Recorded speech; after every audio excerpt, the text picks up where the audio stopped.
A block is connected by a spring to the center of a merry-go-round. The spring has a spring constant of k and a relaxed length of x naught. We'll just say that this is x naught.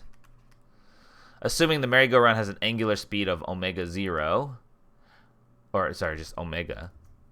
How far from the center is the block moving? Solve in terms of k, x, omega, and fundamental constants. Okay, so let's look at the free body diagram of the block. Okay, so this is a top view, right? This is a merry-go-round, so this is a top view. So going into the page is, or into the screen, however you want to think about it, is gravity and normal forces coming back up. But from the aerial view, looks like there's no friction or anything. It shouldn't matter. But the key part is there a force here from the spring, this direction, right? And because it's moving in a circular, we know that the acceleration is directed towards the center of the circle. So this is the centripetal force, right? This is the force that's causing it to move in a circle. So the spring force, which is equal to kx or k delta x, sometimes we use, it's the, remember, or we'll use kx. But that x, remember, represents how much it's stretched. Okay? That has to equal, that's the net force. That has to equal mass times acceleration, which is mv squared over r. Right?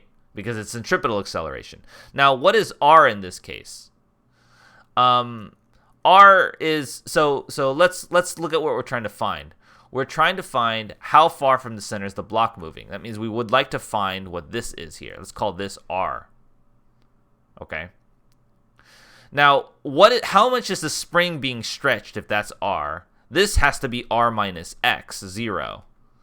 Right? That's how much we've stretched the spring, because the spring has a relaxed length of x0, and so then, you stretch it out to r, so this x refers to r minus x0. So if I can plug that into there, I get r minus x0 is equal to mv squared over r. And my goal is to figure out what r is. I want to solve for r.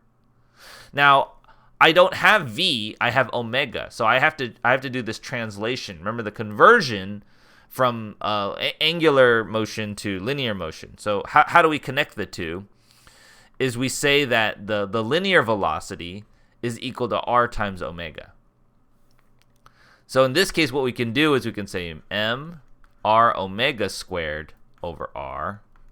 That becomes m r squared omega squared. Just square both of those, divided by r. And that cancels with one of the r's, so you get m r omega squared. Okay? And that equals this quantity. Now let's distribute this, because we want to solve for r, so we need to isolate all the r's together on one side.